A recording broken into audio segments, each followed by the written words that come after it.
Hey everybody, welcome to Around the Twist, episode 280. It is January 11th, 2017, and I've been a focused knitter this week. I don't know, I don't know if it's the new year. I don't know what it is. It's just all of a sudden it's just focus. And I've been, where like last year I feel like I was just scattered. Like I had so many projects going at once. I had, here comes the herpaderp. Herpaderp. Hi Phoebe. We'll go upstairs. Go on. Come here then. Anytime she prances like that, we call it the herpaderp. Anyway, I feel like last year I had so many projects that I was doing that I was just a little bit here and a little bit here and a little bit here and a nibble on this and just kind of just jumping from thing to thing. I felt so scattered, and all of a sudden, like right after Christmas, like I finished the twins tube socks. It's like everything else got put aside and like, I'm gonna do Barb's cowl. And that's the only thing that I did.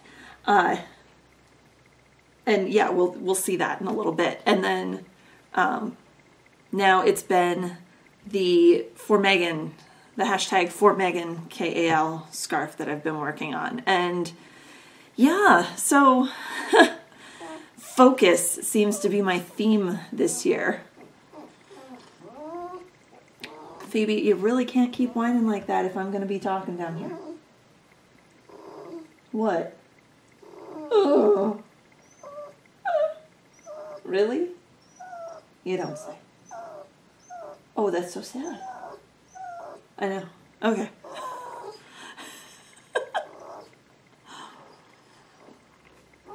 Anyway. So like last week I was talking about I didn't have a theme or goals or anything for this year. It seems to have, like the best things always seem to do, it just seems to have presented itself. And that seems to be my word, I guess, theme, for lack of a better word, is for 2017 is going to be focus. Maybe it's because hubby's doing T25 again, over and over. Always, it's his workout, and it's the beginning is Shaun T going, focus. I don't know why.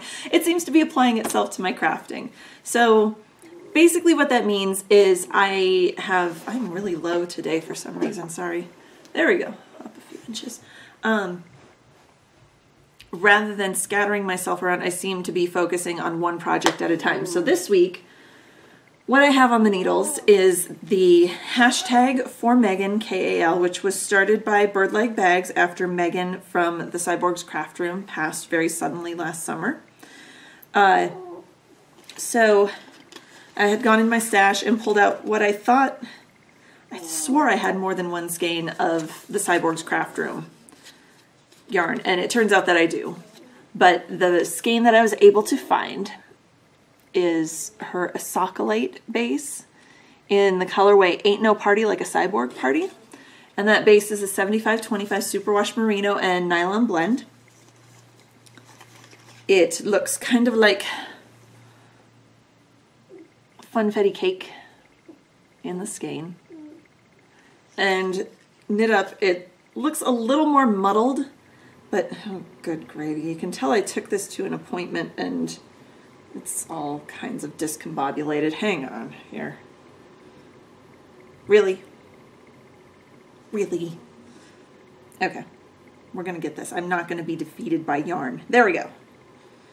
Okay, so the pattern is a very much elongated triangle. This is the Trillion pattern by Martina Bain. It goes in the same series as her Hitchhiker and her Magrathea shawls. And so they all kind of, the thing that all three of those shawls kind of have in common is they're very much like an elongated narrow triangle. So, but the edgings, excuse me, the edgings are all different. So the Hitchhiker has kind of that sawtooth edge. Magrathea has a much deeper, almost kind of like an arrowhead lace that's going on. And Trillion, because she is supposed to be this mathematician. So hers is very much this, like very lined up progression of simple eyelets, but going down the whole edge. Obviously this will stretch and be blocked out, so it will open up those lines a little bit more, but it very much just marches down the edge of the shawl. And I love it. So I'm knitting this up on I think the pattern calls for a US 2, which is a 2.75. I'm doing it on a US 3, which is a 3.25 millimeter needle, just because I like the drape better. I don't need this to be bulletproof. So, since this is my top that I'm knitting on, even though the top edge line of the shawl is this way, I have my progression marker dangling right there, and I've done about 2 inches since the last time you saw it, and all of that has been in this last week. So, I've had my focus. I've been able to, considering the rows get longer and longer, you add stitches every single row on this, which is what makes that elongated triangle. I'm really liking it. Still, it's a good mindless knit, mostly mindless. You do have to pay a little bit of attention, but the majority of it's garter stitch. Once you hit these longer rows, you're almost going, okay, when's the end of the row so I can have a little excitement here? But it's not bad, honestly. I love it. So that's back in the rotation, and might be the only thing that I knit on for a while. Or it might be that I'm not sure how this focus thing is going to work. If I'm just going to focus on one thing until it's done, or if each week my focus will be a particular project. Because I already know there's other projects that I want to start on, but we'll talk about that in Various and Sundry. So yeah, that's the only thing I have actively on my needles this week. And you know what, that's fine. I'm actually liking this because I'm actually seeing progress. I'm not feeling so disheartened, I guess would be the word. Like drugged down that, oh gosh, I have to record, and I've done like 2 piddly rows on this and like 4 rows on a sweater, and that's it. I actually feel like it's weird because even last year there were some weeks I was like, oh my gosh, I only worked on one thing, and I'd almost force myself to hurry up either the morning I recorded or the night before, and hurry up and work on a couple other things so I had something to show you, even if it was just 1 or 2 rows. And now, right now at least, I'm not saying this is going to continue the whole year. I'm going to try. But right now I'm feeling like, you know what? Unless something's dragging out and it's like, wow, it's been a month and I'm still working on the same thing, I need to throw something else in the mix. I'm going to try to, I think, focus on one thing. I mean, obviously, if it's the stockinette body of an adult-sized sweater, you don't need to see that and only that every week. So I'll try to mix it up a little bit, but I'm going to try to narrow my focus, I guess, rather than go completely monogamous on the knitting. So, FO of the week. My project is done, or finished, as the Knitmore girls like to say. Well, I shouldn't say finished, because according to them that includes washed, blocked, ends woven in, and pictures taken and up on Ravelry. I have not put a picture up on Ravelry, however I have taken pictures of it, mainly because I want to get a picture of the whole thing done and on Barb. So this is my White Elephant gift exchange from the work Christmas party this year. I had promised, I wrapped a gift certificate for 1 hand knitted item around a can of beans and wrapped that up. Well, hello, Daisy Duke. And our front office admin assistant, secretary, whatever you want to call her, who is a wonderful woman, got it after I prodded her in the right direction because she said she really, really wanted it. And she's so excited. And I showed this to her last week, still in the needles. It wasn't even out of the bag. And she's like, oh, I love it. And I'm like, Barb, you haven't seen it. And she goes, I don't care. I love it. It's perfect. So I'm excited to see her love this. So the FO is Barb's Co-Pilot. And you can see from back here how the colors kind of pooled and zigzagged and flashed in places. Let's flip over to the other side so you can kind of get that too. The pattern is the Co-Pilot by Dominique Trad. It is a free pattern on Ravelry. And the yarn is Yarn Pirate Superwash Merino. Superwash Merino sock in Pretty Pirate. It's a 100% Superwash Merino that I've had in my stash, gosh, probably a good 9 or 10 years. And I hadn't used it. It's like it was meant to be barbs. So the pattern calls to cast on 260 stitches, but they said any even numbered count will work. I only cast on 250, and I'm kind of glad I didn't do this extra 10 stitches because this is huge. This is huge. I wasn't expecting, like, this is a good, I mean, it's the length of my arm and then some. I mean, this is longer than I make sleeves for sweaters for myself. It's all the way up to my neck, like where my neck joins my shoulder. So it made a really good sized cowl. I knit it up on a US 6, which is what the pattern called for, 4.0 millimeter needle. And this is the ball of yarn I had left over. I weighed it. I did weigh it before I came down. It's maybe slightly bigger than a golf ball, only slightly. And that came out to 16 grams. And I think when I started, I had like 113 grams, if I remember right. I didn't bring the paper down that I wrote that on. But I had plenty left over, not enough to do another pattern repeat.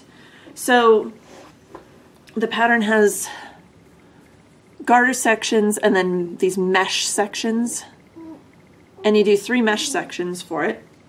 And as long as you have enough, it has you weigh your yarn at various points to make sure that you have enough to finish your last section. So basically, it's a giant infinity scarf. And I'm hoping Barb will love it. So it can just be, you know, worn hanging down. Or she can, I'm gonna mess this up. Yeah, like do one tight and one loose. She accessorizes, so I'm just like, yeah, I'll just throw it together. Or you can have them both the same length if you want a little looser. Or, let's tighten it up again. I'm pulling on the wrong ones. Okay, there we go. And do, for those cold mornings, do a 3rd loop. And it squishes and it's lovely and soft. And I hope she loves it. I really hope she loves it. I'll give it to her on Friday and get a picture of her with it. And she'll probably be grinning ear to ear. I hope she's grinning ear to ear. I hope she's there Friday. Sometimes I go in and she's not there. So I started knitting this Boxing Day, December 26th. I finished it January 9th. It immediately took a swim in some lovely Tuft Woolens, her sock soap that I can't remember what it's called, that we got as part of our goodie bags. I believe it was for SSK 2015, and then I loved the scent so much that I went and bought 2 more bars. So this is Tuft Woolens, T-U-F-T, Woolens, W-O-O-L-E-N-S.etsy.com. And the scent that I use is Blueberry Lemonade. Not this. This is hand soap, so don't go looking for it to look like this. But she has a sock bar soap. I just happen to have the hand soap in reach over here. It's not a rinse-free, so when you're, it's like a little bar soap thing, but when you're done washing your woolens, you do need to rinse it out in some tepid water as well to get that soap and dirt out. It's not like soak where you can just yank it out of the sink and squish the water out and you're good to go. So heads up, but Tuft Woolens, she does some fabulous, fabulous scents. So I'd definitely go over there and grab some. And if nothing else, you'd have really nice smelling hand soap for your bathroom or your guest bathroom or something. I'm too cheap. I keep putting the soft soap stuff in the bathroom and I'm like, oh, I should put those nice scented ones out. And it's like, no, but they smell so good. I'll keep them for myself. Anyway, so there's my FO of the week. So that'll be wrapped up and given to Barb 2 weeks ahead of schedule because I told her I would have it to her late January to early February. So yay. Hence my focus. I wanted to get that done and not have it drag out and have it be March and the weather be beautiful out here and her not be able to wear it till next winter. So. All right, moving on. Nothing for pokey things. I have no spinning. Various and sundry. I am ready to start. This is why I was saying I might not focus on the same thing, but it might be like multiple projects, but switch from week to week. Because I need to get my friend Sarah's Christmas socks on the needles. I haven't even started them. God, I'm terrible. I'm awful. But Sarah's completely understanding. She's a wonderful person, and I love to knit for her because I know they're appreciated. So when she was last here, which was it was early November. It was right after the twins' birthday. That's right. During one of the nap times, I had her come down to the craft room back here and dig through the sock yarn cupboard and said, pick out yarn for your Christmas socks. They won't be done for Christmas, but you'll get them. She's like, oh, I know, I'll get them whenever you're done. And she dug around, and remember how I said I could have sworn I had more than one skein of the Cyborgs craft room? She found it. I swear I had pulled everything out of that cupboard. I could not find it anywhere. Well, she found it. So this is more the Cyborgs craft room. It is still the Asocolate base, the 75/25 superwash merino nylon. The colorway is I Cried Aloud at Night. There you go. And this is going to be, I don't know how this will show up. It's really subtle. It's like grays and purples, and the greens aren't showing up that great in this. There's gray, purple, blue, green, pink, but it's like everything's overwashed with this graphite gray. And I love it. But now, what pattern to knit? This is what's going to stymie me for a little bit. I'm trying to figure out what would be good with this, because obviously, even though there's a lot of color in here, it's not color. It's subtle, so I think I can get away with something a little more patterned, but then I want the beauty of the yarn to show through too as well, because it is so subtle. So, I don't know, suggestions please, but what I'm kind of leaning toward, and let's see if I can find it, I don't even know if it's on Ravelry, is a sock pattern that I have not knit in years. I mean, I think the first top-down pair of socks that I did, I think, was this sock pattern that I'm thinking of. So I'm sorry, I'm on my phone, I'm looking up patterns on Ravelry. And the pattern I'm thinking of is the Dublin Bay socks. Now this is from way back before Ravelry existed. This is from probably, oh gosh, 11 and a half to 12 years ago. Haha, it is the Dublin Bay socks by Ryan Morrissey. It is a free pattern. And the socks have this, I think this will be the best one, they have this very subtle, just a little eyelet detail down each side. And then the rest of the sock is plain. So I think, and I made a pair for myself out of, I think it was my first pair of Blue Moon Fiber Art Socks That Rock socks, actually, in their Fire on the Mountain colorway, and I loved those socks to death. Those socks stood up for 7 or 8 years before they finally died on me.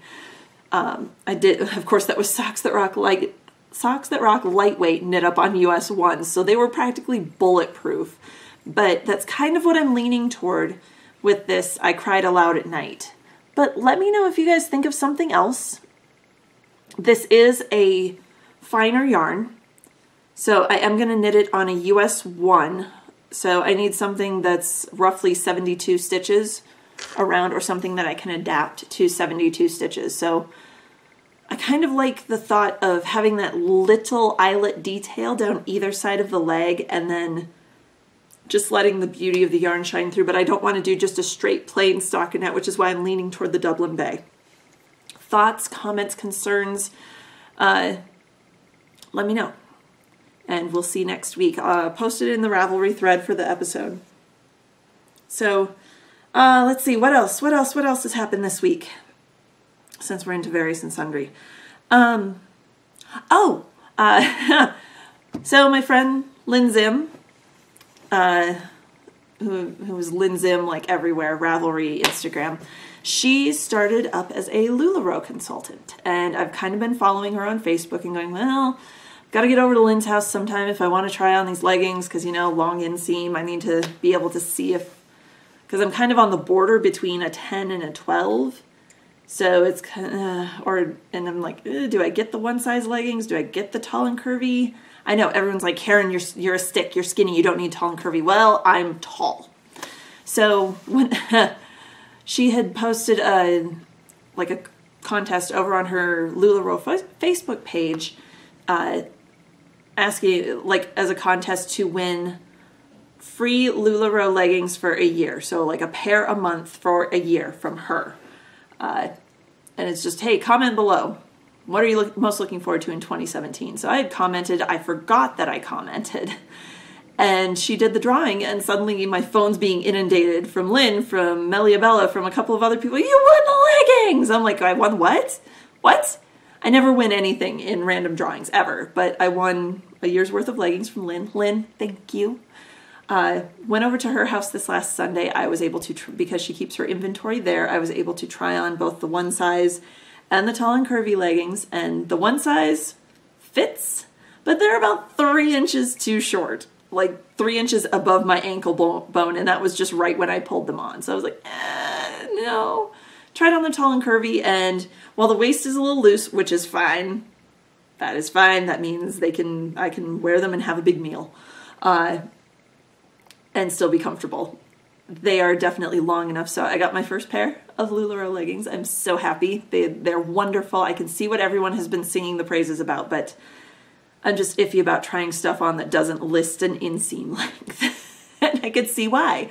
Because if I would have ordered a one size and gotten them home, I would have never worn them because they'd be too short. So, yay.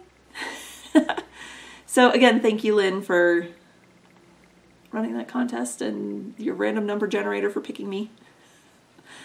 So, if you're big into LuLaRoe, follow Lynn. I think she's LuLaRoe Lynn Zimmerman over on Facebook. It's a closed group, but if you find her, you'll be able to request to join the group, I think. Or she's over on Instagram, I believe, as LuLaRoe Lynn Zimmerman as well, and you can send her a message there. So, yay. So, let's see. I think we can do one, maybe two, any questions. Let's see what we've got here. Sorry, my computer went to sleep. So, I'm going to shift you guys over just a little bit so I can read. This comes from Three Trees. Do you think there's an optimal knit gift for hospitals? I've made preemie hats in the past. My daughter sometimes volunteers at a hospital and said there were love/condolence blankets that I'm now considering. Have you heard of those? And if so, is there an optimal size/material/etc. that you know of? Thanks. So, knit gift for hospitals. Even preemie hats, I would check, or newborn hats. I would check with whatever your local hospital is. Sometimes they'll accept donations of handmade gifts, sometimes they won't.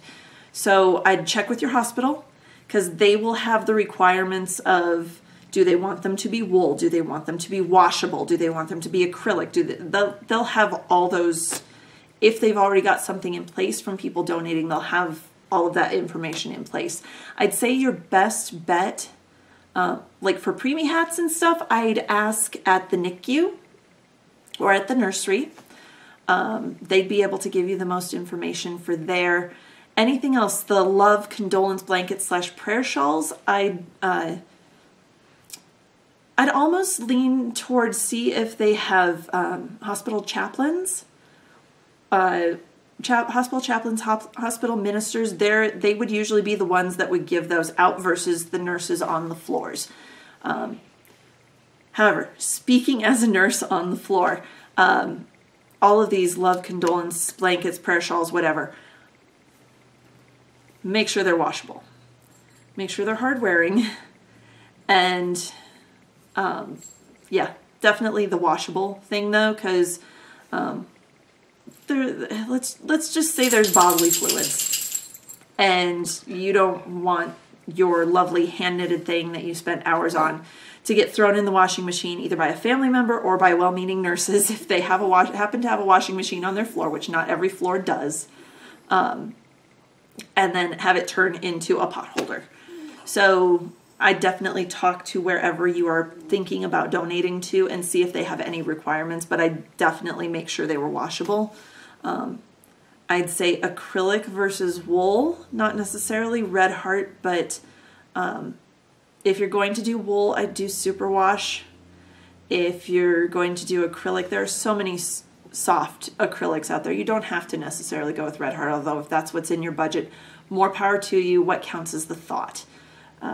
So again, I'd say check with your hospital. There are some hospitals who won't accept donations. So just FYI. Don't be offended if your hospital doesn't. It's just their policy. It's one less thing for the staff to have to keep track of. But I'd say your best bet, especially on the prayer shawls, condolence blankets, that kind of thing, would be the hospital chaplains.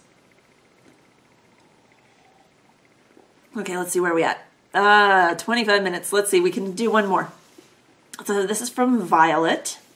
Some time ago I went back, watched all your back episodes, but a huge chunk of them appears to not be available. Are they lost forever, or can you bring them back? I especially miss all your episodes about wedding prep and the cupcakes. Also, this is unrelated to name, but I'm just curious. I vaguely remember you saying that your ceremony was Lutheran. I always thought Lutheranism was extremely rare outside of Europe, so is it common in your region? Love your show as always, or I wouldn't be rewatching it. And smiley face. So, Violet, which let's see. Where are you from, Violet? Oh, Violet's from Finland. So, that would be where the comment about Lutheranism comes from. So, the back episodes. I'll have to look. I'm pretty sure they're on the computer, but with everything that's been going on with it, I don't know. And I had planned on eventually, it's a matter of, I have to re-upload everything. It was all on Blip and it's not there. When Blip went down, it pulled everything that was on iTunes. So all those back episodes, I probably have the original files, but I'd have to go through and recompress them, and if I do put them up, it's gonna take a while, and I'm not sure how far back I'd have to go. So maybe.